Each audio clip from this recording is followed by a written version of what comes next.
যুক্তরাষ্ট্রের নতুন শুল্ক নীতির প্রভাব মোকাবেলায় সরকারকে কৌশলী হওয়ার পরামর্শ দিয়েছেন পোশাক খাতের উদ্যোক্তারা। তারা বলছেন, সরকার তাদের সঙ্গে আলাপ আলোচনার মাধ্যমে মধ্যস্থতা করতে পারলে বাংলাদেশ উপকৃত হবে।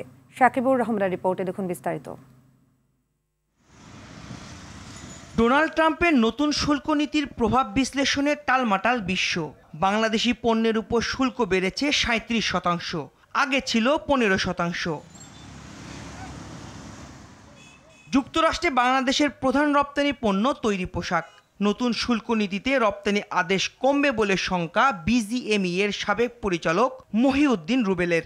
ওভারঅল সেলস কমবে, আমি কথাটা আবারও রিপিট করছি, এটা আমাদের ধারণা এবং সেটাই হওয়ার কথা প্রোডাক্ট কস্টলি হয়ে গেলে। পরিস্থিতি মোকাবেলায় বর্তমান সরকারকে কৌশলী হওয়ার আহ্বান বিকিএমই এর। খুব দ্রুত আমাদেরকে এগুলি নিয়ে বসে অ্যানালাইসিস করা দরকার, কি করলে মানে আমরা কাউন্টার মেজার নিতে পারি, এই জায়গাটাকে আমাদেরকে বের করতে হবে এবং কিভাবে নেগোশিয়েট করে আমরা আমাদের জায়গাটাকে ফায়দাটাকে আদায় করে আনতে পারি। তৈরি পোশাক খাতে বাংলাদেশের মূল প্রতিযোগিতা চীন, ভিয়েতনাম, ইন্দোনেশিয়া ও ভারতের সঙ্গে।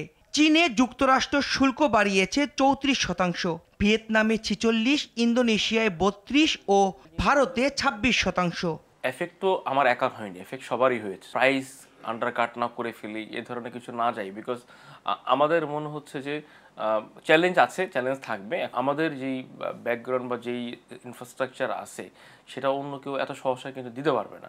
সো সেই ক্ষেত্রে আমাদের কিন্তু কিছু বেনিফিট পাওয়ারও সুযোগ আছে। ইনিশিয়ালি কিছু অর্ডার কিন্তু কমে যাবে, কারণ ইউএস কাস্টমাররাও কিন্তু এখন কি হয় দেখি কোন দিকে যায় এটা নিয়ে কিন্তু অপেক্ষা করবে। এ পরিস্থিতিতে ট্রাম্পের শুল্ক পর্যালোচনা করতে রোববার অর্থ উপদেষ্টার নেতৃত্বে জরুরি বৈঠকে বসতে যাচ্ছে সরকার।